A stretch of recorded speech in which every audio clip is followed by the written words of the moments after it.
Hello everyone and welcome back to my B&B Everyday YouTube channel. I hope you guys are having a wonderful day. Before we start, please hit the subscribe button and give this video a thumbs up. Brooke Logan and Hope Logan will fight, and Rich Forrester will pick one woman. Deacon Sharp will also lose it over Luna Nozawa. Carter Walton will face Rich Forrester's claim and eventually side with the Forrester family. Carter will keep his position at Forrester Creations, but that'll mean betraying Hope and leaving her outraged. Hope will have a hard time moving beyond Carter's decision, but he'll contend this doesn't have to be a relationship deal swell. Will Hope really be willing to work past Carter's choice, or will she leave him in the end? As for Steffi Forrester, she'll breathe a shriek of relief once Hope's out of the company and effects start getting back to normal. Meanwhile, Daphne Rose will feel relatively enamored with Carter, as she opens up to Zen Forrester Dominguez about him. It won't be long until Daphne pounces on Carter with another bold move, so we'll see how he reacts. Over with Brooke, she'll work to move Ridge that they still belong together. Brooke will push for a romantic reunion now that all the commercial drama is settled, but what will Ridge decide?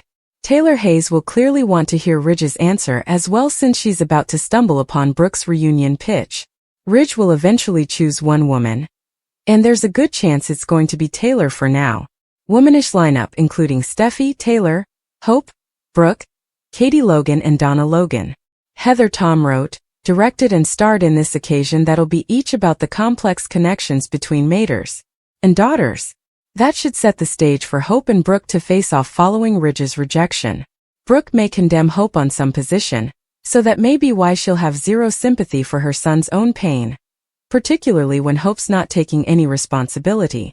As for Sheila Sharp, she'll give Cleric updates on the awful news that Luna is her granddaughter. Cleric obviously won't suppose it's awful at each, so he'll shock Sheila when he switches out. Although Cleric may advise Sheila down from Luna, we all know Sheila won't be suitable to back off. Sheila has always wanted a family member who'd accept her, and now she eventually has that through her new Luna bond. Luna will enjoy that acceptance as well, so it could give her some confidence as she eventually pursues Will Spencer. Will's going to make a sweet speech to Electra Forrester in the coming occurrences, and make a vaticination about their future together. Still, Luna will hope to get in the way of that future, and make herself the woman by Will's side. Steffi will probably realize Luna and Sheila have formed a dangerous connection. John Finnegan may be instructed to do commodity before Sheila and Luna platoon up for disaster. Of course, it may be too late since Luna and Sheila will surely do plenitude of colluding in the coming weeks. At some point, Darioica Remy Price should hear about Luna's amnesty and Grandma Sheila Stunner. Remy may make a concession of his own about his real name being Remy, and he might have a growing crush on Luna too. Brooke having enough of Hope and her selfish, poor me ways. Hope Logan continues to look at Carter Walton for consolation that he'll make everything okay. She at least wants him to leave Forrester Creations behind after what Steffi Forrester Finnegan just did to her line. Still, Carter may want to stay pious to his BFF Rich Forrester, who he seems to love further than he loves Hope. Hope throws another temper hissy, and this time indeed her mama san't deal with it. Brooke Logan has always coddled Hope in the history, but she can't do it presently. She begs Hope to take some responsibility for her own conduct. She helped produce this mess by kissing John Finnegan and encouraging Carter to do commodity awful.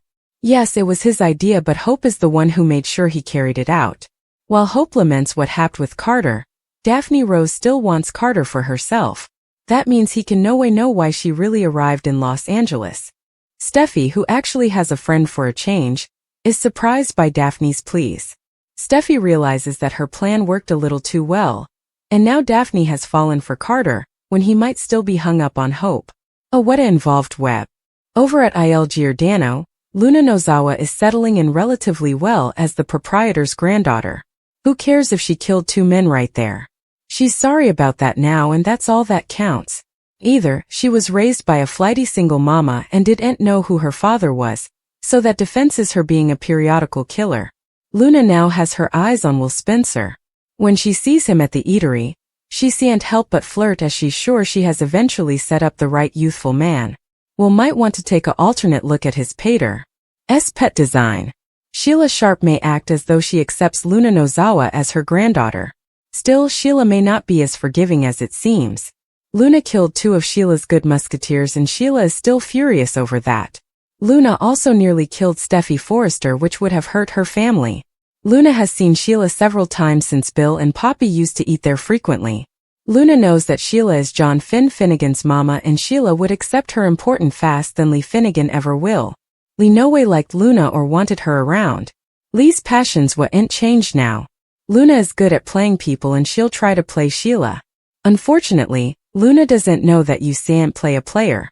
Luna needs a place to stay and there's no way Deacon Sharp would agree to that. Sheila plays along with Luna and indeed gives her a kiss. However, Sheila may also give a warning to Luna to stay down from Finn. Sheila wouldn't want Luna anywhere near her grandson. Moreover, Sheila and Luna cold bond, assuming that Luna will watch her step. Sheila and Luna could indeed compass some way to get relief of Steffi. Sheila has wanted to be connected with Finn and her grandson. Still, Luna just may have to do for not at least. Sheila knows that Steffi will pack up and leave Finn again when effects don't go her way. Sheila may indeed suggest that Luna continues to try to get near to Finn. Will Finn help Luna to find a place to stay now that Bill has thrown her out? Sheila may give this a little bit of study and decide she could use this to her advantage. After all, Sheila doesn't get to spend any time with Finn at all. Sheila could conceivably help Luna to find a place to stay and make sure Finn knows where she is. Sheila could indeed decide to show up there eventually to get to know Luna and to be near to Finn. Could Sheila help Finn and Luna connect behind Steffi's back since Luna isn't allowed to see him? Moreover, will Sheila keep an eye on Luna so that she doesn't hurt anyone differently? After all, Shiles knows that part of Luna's problem could have come from her. Will Sheila keep Luna and Finn piecemeal for now or help them to become a family?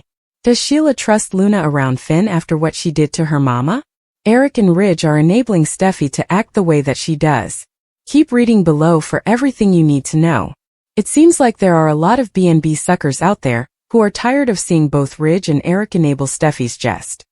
They suppose that someone like Eric should do commodity, especially since he's Steffi's forefather, but it seems like he just sits there with Ridge and allows Steffi to go off on just about anyone who's standing in the same room with her. Plus they're the Bones, who told Carter that hope is good for him in Forrester Creations. But Ridge and Eric suddenly go silent when Steffi begins to degrade her in front of everyone. Of course, the internet clearly did have a lot to say about the matter.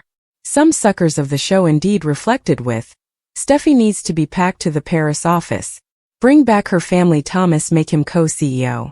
And also poke his family in the face when he reinstates Expedient's line, and brings her reverse. Another addict wrote, I don't get why Eric and Brooke no way had a discussion about effects and why she took the CEO job. It doesn't make sense for them to turn on her like this. Hope called Ridge Pater at one time and were a family with RJ, and it's like that no way indeed was now. And also there was this comment as well.